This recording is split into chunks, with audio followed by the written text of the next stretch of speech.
My career started in 1963 at the North Geelong Football Club. It started when one of the players came over to the state school and said, "Hey, we've got a pie night on," and because all us grade 6 boys decided we'd go to training, and that's where it started. Played about three years in the under 15s and then a couple of years in the under 18s. No premiership glory or anything like that in those couple of years. 67 when I won the best and fairest in the under 18s. Alfie Featherston was the senior coach at North Geelong and he said, "We'd like you to play your first senior game." So I went down to train. I couldn't train, I had gastroenteritis and they still played me. We were playing North Shore at Osborne Park, and I don't think I got a kick all day and I was still crook. It was the year Bluey O'Donnell's mob won the premiership. North Shore knocked us off and we went out. So then in 68 I went over to the Geelong Football Club in the under-19s. I played 3 games there and I realised I was too slow there. So I come back to North Geelong and we got into the premiership against St Mary's, our arch rivals. Beat them by, I think about 18 points or something. And the first 3 quarters I played pretty good football and I got a cork leg. And a few of the boys come over and asked me whether I'd join Ronnie Tenable for the 69 season over at Western. I was more than happy to do that. I'd played cricket with Ronnie Tenable and I thought that'd be a good career move. So I come over here in 69 and we got elevated, West won the 2nd Division premiership, so they went into 1st Division. So we come over here against the top sides in the VFA and I finally got a crack down here against Sandringham and just to be part of the club here with the crowds we used to get here, that was tremendous football. And it was a really exciting part of my life coming over here over in West. And while I'm talking about Ronnie Turnbull, he did teach me a few things. I remember here at training there one night, he said, "Listen, Cabbage, we've got to do a bit of boundary work." So anyway, we go for a boundary throw and he was a big man, Ron, he still is. All of a sudden I get a clip across my ears. And I turned around and here's Ronnie, "Oh, sorry. And then all of a sudden I'd realised that Ronnie was intentionally hitting you and he just apologised. He used to do that all the time. He'd fall on people and I took a bit out of his book and that's the way I played me football, played it hard. And if you're in the way, well, you cop one. And you always had to apologise though. So then Ian Bryan come over. He did his best, terrific bloke. He did his best, and then Billy Goggin came over from Geelong and he brought a new attitude to the club. It was all hard work, pre-season training, which I'd never heard of, and it was hard training. And you know, if you wanted to be part of the football club, you had to do all that sort of stuff. And I'll never forget to this day the crowds we had here. 12,000 people here one Sunday, and Tony Gould was coaching them, and I hope Billy Goggin doesn't mind me saying this, but we beat them 4 times, and Billy had Tony Gould's phone number, and I think Tony Gould played for nothing that year. But the Sunday down here, I'll never forget, we had 12,000 people here, and we were 11 points down going into time on, and my good friend always come over and watch me play with his wife. And he was a member of the Geelong Golf Club. At the 25-minute mark, we were 11 points down. He said, "Come on, Pat, we're going over to the Geelong Golf Club for a few beers." And Pat said, "No, West might still win." He said, "If West win, I'll buy you a new dress." So they go out the turnstile here and they get to the Salyards Hotel and there's an almighty roar. Pat said, "I think West kicked a goal." Anyway, Don walks around the corner. He's about to walk in the main door at the Geelong Golf Club and there's another big roar. And Paddy said, I think I'm getting a new dress on. And that was the sort of football that was played. It was tough and it was close. And it was very exciting to come back in here in the room. You couldn't move. It was really good stuff. That was 72, and the actual grand final there, I started on the bench with my old mate Rod Crow. Got a run in the last quarter. Caulfield were coming in on us. And a lot of people don't know this, but Phil Evans, well, they know Phil Evans took the football on the half-back flank and I was in the forward pocket. He's taken 4 or 5 bounces and he's kicked the ball, and I'm about 30 metres out and it's fallen in my lap. But unbeknown to all the people, the 2 timekeepers had let the clock run over, and they were watching the football that intense, Phil Evans bouncing from the back flank. And as soon as it hit me chest, they both had a look and they said, blimey, and they blew the siren. It was too late. Actually, I shouldn't have had that kick at goal, but that was part of life. That's what happened. They made an honest mistake, the pair of them. So I went back and slotted it through nicely from about 35 metres. And they carried me off the ground, and I was the hero for the day. And we of course, we were coming back to Western. You wouldn't believe what happened in the bus on the way back. We got word that Tim Colley's father passed away that day. Well, that really took the sting out of our sails. We come back here and we had a lot of fun. And so then we had the rest, and you wouldn't believe it, the next week 5 or 6 of our blokes had a bad dose of the flu, and I was reckoning if we had lost that game, we would have struggled to win the next week. And consequently, we got into the grand final and we beat Tony Doyle's mob again. So that was 72, 73.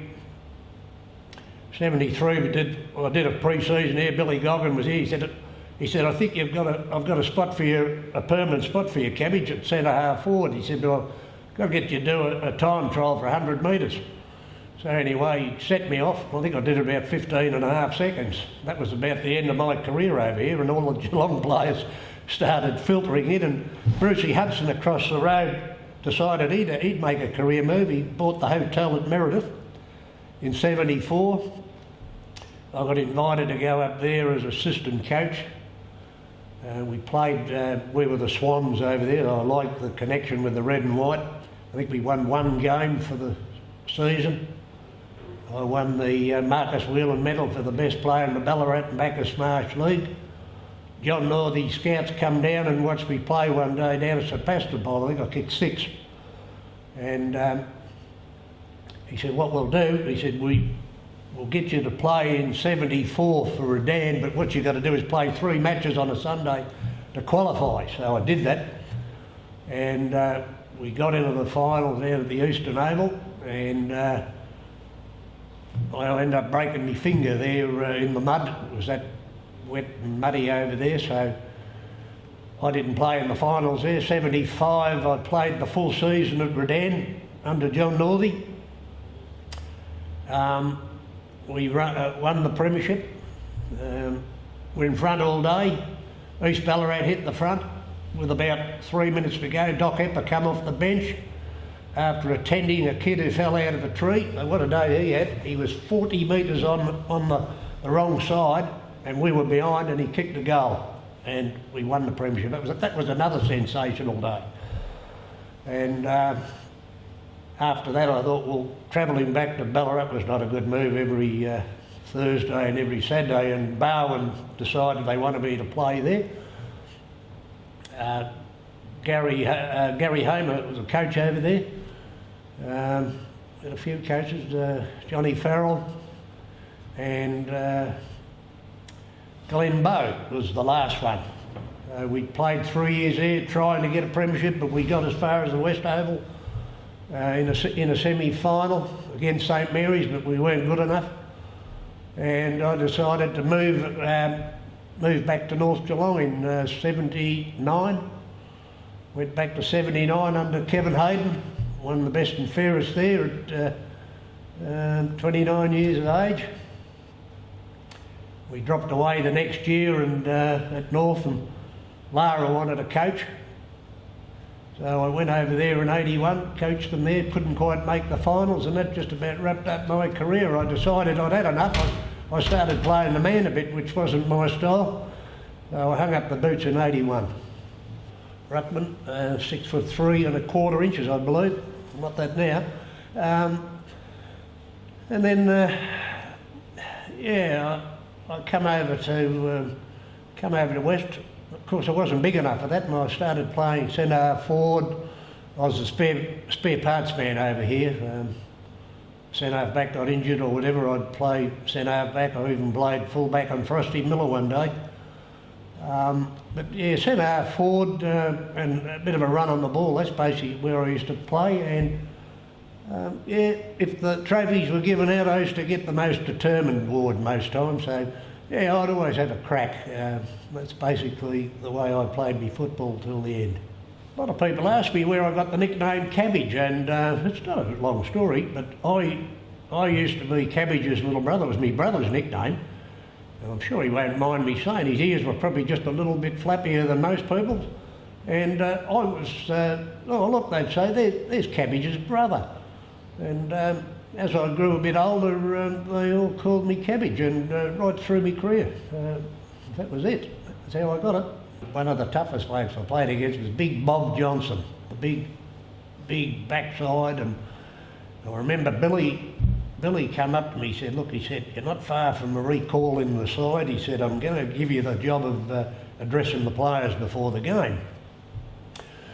So anyway, after Billy spoke to me for 5 minutes, there was nothing else to say. So I go out in the middle, we're playing Oakley, and I didn't realise he was coming out in the middle to toss the coin with me. It was Big Bob Johnson. Well, I've never seen such a big man all my life. He come up to me and the umpire had the coin, and he grabbed me by the jaw, and he put the Killer Kowalski hold, and he crushed me jaw, and he said, how are you, son? And all I said to him was, good, Mr. Johnson, let's toss the coin. He was a frightful sight. I've seen him out here intimidate a lot of players. The West Football Club, they gave me 5 years of enjoyment. 73 probably wasn't the year I wanted to have, but I still remember the crowds we had here, and then after the game, and if you had a good game, I keep telling young people there, when you're playing football, you'll never forget the good games and that you play. You relive them all your life. And the 72 championship side here, you never forget that. And it might go 3, 4, 5 months and you forget about it, but somebody always brings it up. And that was an exciting part of my life over here at West. Thursday nights after training, you'd go and listen to 3GL just to see where you were playing, and hopefully I was in the senior side, and that was always pretty exciting. I started my cricket at North Geelong, and I was playing there until I come over here, and I was playing VFA football here at West, and Wally Cox come over to me. He said, Melbourne interested in you playing cricket. He said, if you make it over there, he said, you can get an MCC membership over there. And I said, oh, very well. Yeah, and I wasn't too keen on Melbourne.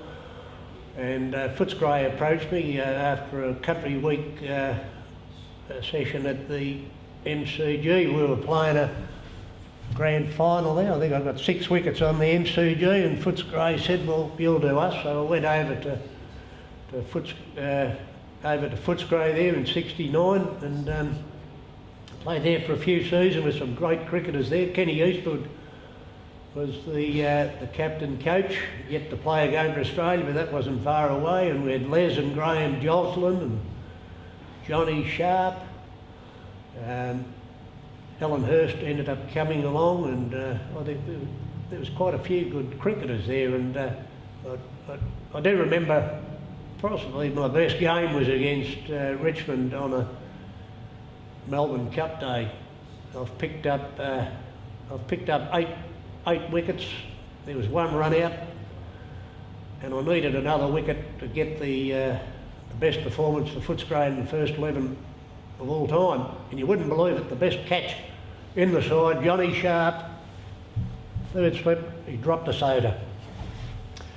We still get together and have a bit of a laugh over that. Not that he's laughing, but he's always apologising for it. I said, don't apologise. So anyway, I played there for a few seasons, and Alan Hurst, I said, was there, Ray Bright, and all these blokes were coming through. Some great cricketers. Yeah, well, I come back to Geelong and played sub-district with Geelong for 3 years.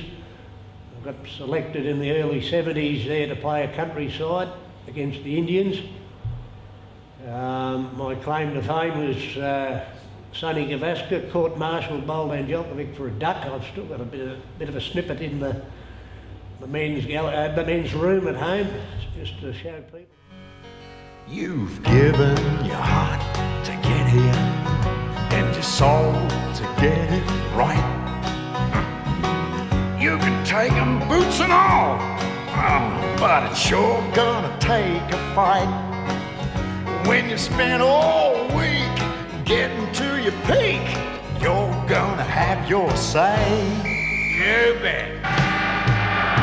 On Sunday, it's gonna be a fight.